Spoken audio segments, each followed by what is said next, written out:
So it is a pleasure to be here. It's great to see you on campus, and I'm glad I have the opportunity to highlight some of the work in our lab that's been facilitated by Research Corp and some of the new direction that have resulted from the initial support through the Cultural Scholar Fellowship, which I think is still active. I think we still have a year or this year to finish the project idea, and I think it's going to happen. But just to kind of introduce our lab more broadly, we've been here for about 6 years, since 2013.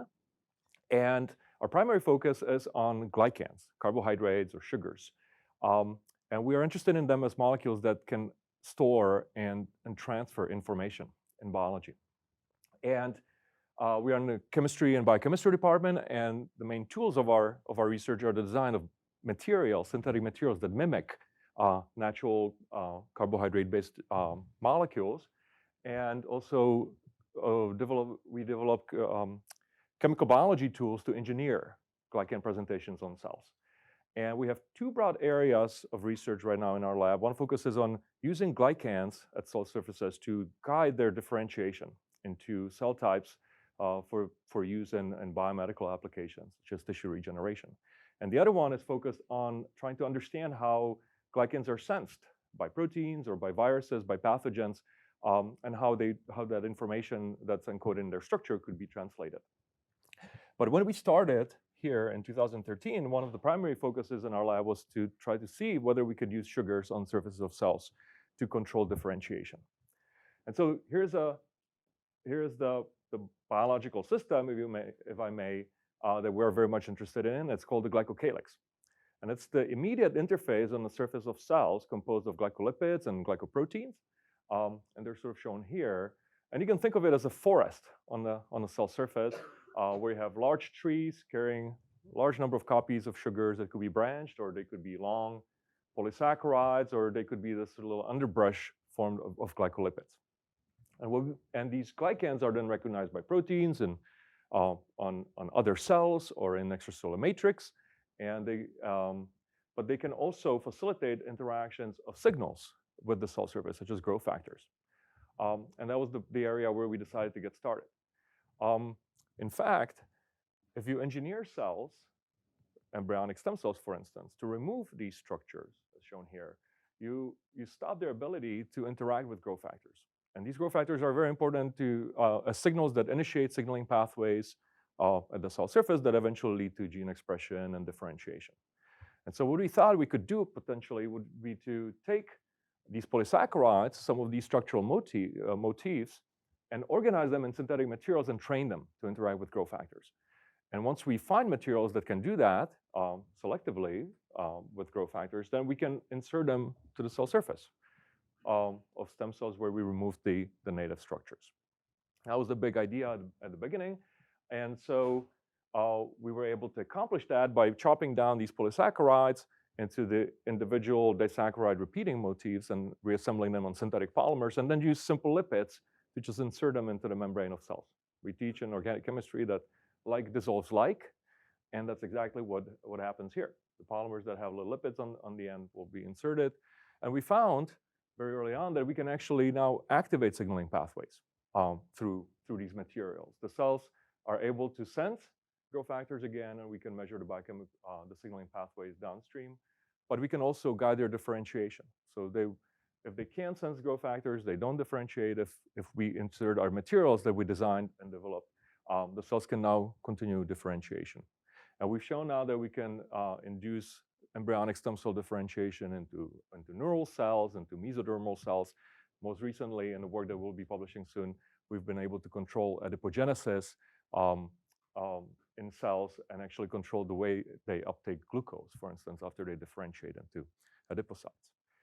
But that was what we were thinking before it was time to apply for the Cultural Scholarship in my third year. And we thought we could look into a new direction. Instead of relying on the molecular recognition that happens between the growth factors and the individual polysaccharides, we became interested in the biophysics of the glycocalyx. In some cases, the glycocalyx could be pretty extended. So this is a picture of a glycocalyx on the surface of mucosal epithelium. So this is intestinal epithelium. And this is the glycocalyx, and it's composed of mucins. So mucins are glycoproteins. Those are the trees on the cell surface that are the main component of mucus. And this is what they look like when you look at the individual mucins using atomic force microscopy, for instance. So they look like half-cooked spaghetti. They're pretty stiff, and that's because these bulky sugars are packed so tightly along the protein backbone that it doesn't really have any significant secondary structure, but it is basically a string, which is pretty stiff, has pretty high persistence length. And you can imagine that if you put high density of these structures on the cell surface, that will really make the interface pretty substantial. It will be a physical barrier. And we knew that cancer cells, for instance, can express these forests of mucins to help themselves to adhere in soft tissues. These mucins can drive integrin association and interaction with extracellular matrix. And so cells that would normally not be able to survive in soft tissues during metastasis, for instance, can take advantage of the biophysical forces that drive integrins to interact with these soft tissues. We also knew of work by Adam Engler, who's actually here now at UCSD, and in a seminal study, he showed that you can take stem cells and they can sense the stiffness of an environment, and depending on the stiffness of the environment, that could change the course of their differentiation. So you can take mesenchymal stem cells and you can see them on gels of increasing stiffness, as he showed in the Cell paper.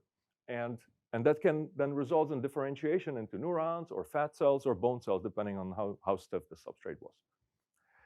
And so we thought that perhaps we can achieve a similar outcome by tuning the thickness and stiffness of the glycocalyx.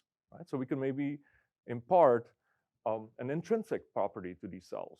We don't have to make materials and embed them in materials. We can maybe create a glycocalyx on their cell surface, which will then define how they will sense their environment and drive their differentiation. And this could be useful if you want to control the interactions and the stiffness of the environment for cells that you want to transplant into a tissue where you lose control over the environment, and you don't want to use a biomaterial to redefine the interactions. So that was the idea. We proposed it to the Research Corps, and it got funded. And over the last couple of years, my graduate student Dan Honigford and an undergrad, Michelle, have been developing polymers that mimic mucins, that have the sort of stiff rod-like architectures like mucins that we saw using AFM. And eventually they did arrive at a structure that gives us polymers with these types of properties. So we can attach various different glycans to these polyether polymers. And when we take AFM images, we see the rod-like mucin-like architectures.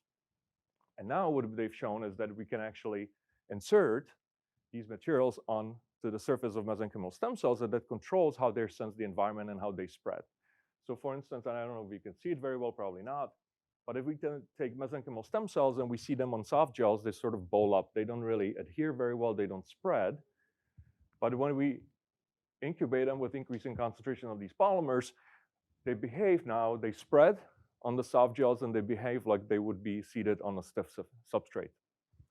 And so in the final year of our award, we're working with Adam Engler to evaluate the differentiation of these cells after the glycocalyx remodeling to show that we, in fact, can build the stiffness of the glycocalyx and as an intrinsic property of these cells to control their differentiation in an environment that may not be the right match. So we're on a trajectory to successfully complete the project, but this has actually really led to a lot of new discoveries in the lab unrelated to the project. We became interested in trying to model the mucosal barrier. Okay, now we have a polymer, we have materials that we can actually use to build these barriers, so let's use them to study how the barriers really function. So the thinking is that the mucins and the mucosal glycocalyx is erected on our epithelial cells to prevent pathogen interactions.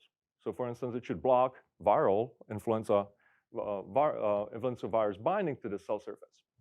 And so Dan did a very simple experiment when he introduced these polymers onto red blood cells, which carry receptors for influenza A viruses. Those would be these diamonds here. And what he saw is that once we start putting more and more of the polymer on these cells, the cells start to bloat. Okay, so we're creating crowding on the cell surface, and that actually changes the morphology of these cells. But what he found out is that as we built the larger and more dense glycocalyx, it actually helps the virus bind, which was surprising to us. And we now have been investigating that using a lot of different biophysical tools. And what we found out is probably the mechanism through which it operates is that the virus is shown here. It's about 150 nanometers in size, and it has a lot of proteins that interact with a lot of these glycan receptors on the cell surface. So it's like a Velcro sort of situation. And if you erect that glycocalyx, you slow down the binding of the virus. But as soon as the virus starts to create individual contacts, because of its size, it starts to push the polymers outwards, right, to the side. And when that happens, we get crowding in the membrane. And in order to compensate for that, some of the smaller components, such as these glycolipids, could diffuse into the void and assemble the Velcro. So in fact, the viruses actually, they bind slower, but they end up binding more strongly. And this is driven by the ability of the glycocalyx to reorganize. And this was supposed to be a very simple experiment, just to prove that the mucosal barriers are there to serve as a barrier. But because we've been generating these materials as part of the Cottrell Scholar Grant, we've actually been able to discover this new function. Along the way, we also realized that, it's working in the glyco area is a little challenging because people typically don't necessarily get exposed to sugars and glycobiology very early on or almost at all. And so there are these voices in academia and grant agencies and in the scientific world saying, well, glycans are really important. They're one of the 4 building blocks. We should study them more. But what it turns out that not many people are willing or interested in going into the field. And problem it's mostly due to the fact that nobody has really heard much about sugars. It's usually the last chapter in the organic chemistry book that we teach. And it's usually focused on Fisher projections that scare the hell out of everybody and have absolutely no meaning to anyone. So what we realize is, yeah, it's great. We have graduate training, postdoctoral training, we get societies, funding agencies are becoming interested in glycans, but these planks down here are missing. When we educate the public about sugars and maybe introduce glycans and glycoscience into the curriculum at a high school level or at college level. And so we've been working on that here at UCSD. Luckily, UCSD is one of the epicenters of glycobiology research. And there's a lot of people interested in teaching glycans. I've been working with Jeff Esco in medical school at the Glycobiology Research and Training Center. And so we've developed now an introductory course, Intro to Glyco course, which has about 40 to 50 student enrollment. Almost half of them are undergraduates that are not in our labs. And we didn't twist their arms to take it. They're becoming more and more interested in this course. And we've now established also a hands-on glyco boot camp, which we run in the summer, where trainees, anywhere from undergraduates to postdocs or new professors, can actually learn how to isolate glycans, characterize, and work with them. Okay. Finally, I want to say that the Cottrell Scholarship really introduced me to a community. In fact, that was the first thing that happened when I started here in 2013. Before I even purchased anything for my lab, I went to DC to the new faculty workshop run by the Cottrell Scholars Collaborative. And Andrew is here. He was leading the workshop with Rory Waterman back then. And that was really eye-opening. Not only I got to meet my peers that were starting that year in chemistry as young professors, but that actually really introduced me to the importance of education and teaching. And so that really changed the way I started to approach teaching in organic chemistry. And it's been a really wonderful community ever since. And then eventually I became a Cottrell Scholar, and so now I have really close ties and growing ties to the community. Now, the Research Corp also supports local Cottrell communities, and so Pete is right here. He will be talking right after me. He and Rai Anderson thought of creating the symposium on soft matter and macromolecular networks. This is an amazing symposium where students get to meet each other from different institutions. So this is actually happening here at the University of San Diego. And it's one of the best meetings that I've really been to, and my students as well. And finally, the Scilog, that was another new direction that, or has catalyzed new directions in our lab that stemmed from the Cottrell Award. We became part of this community, and I've been part of the chemical machinery of the cell for the last 2 years. And I really enjoy the brainstorming sessions with people that I normally would not have met. And I've met some of my colleagues there as well, like Gulchen. And she now got roped into the glycobiology center, and it's all great. And so the Research Corp and the Moore Foundation now catalyzed 2 new projects, collaborative projects where we are trying to use glycan engineering in conjunction with machine learning to understand how immune cells may recognize these unique structures on our cells as patterns of self. Right? So both immune cells and viruses bind to these same types of sugars, yet and our cells, there's a pressure for them to evolve to change the landscape so that we can stop this process of virus interactions with our cells. But somehow we need to preserve the important signals of self that our immune system recognizes. And so the question is, how is a simple sugar, such as this little magenta diamond, if the structure doesn't really fundamentally change, how do you create signal in a constantly changing noise? And so that's one of the projects that's currently funded through the Scilog, and the most recent one that we just got funded from the Moore, also that came from the second year of the Scilog meeting, is focused on working to try to understand whether there are pools of metabolites inside a cell that might be separated into non-membrane organelles, and whether those different pools of metabolites, such as sugar precursors, can feed into different components or parts of the glycosylation pathway, eventually resulting in different types of glycan structures, and whether we can actually manipulate these pools, identify, visualize, and manipulate them to control how glycans are assembled and presented on the cell surface. So this is collaboration with Caitlin Davis at Yale, biophysicist, and Elizabeth Reed. She's an engineer who's designing computational approaches to try to control some of these networks. Okay, so I think I'm out of time, but I would like to really thank Research Corp, Dan, Sylvia, of course, Richard for sort of getting me involved in the Scilog, and then of course Gary. I think he's here. Thank you, Gary, for funding these new pilot projects in our collaborative groups. And I'm thanking you on behalf of my team. So this is the most recent picture of our lab, and thanks for the attention and the opportunity to speak here today.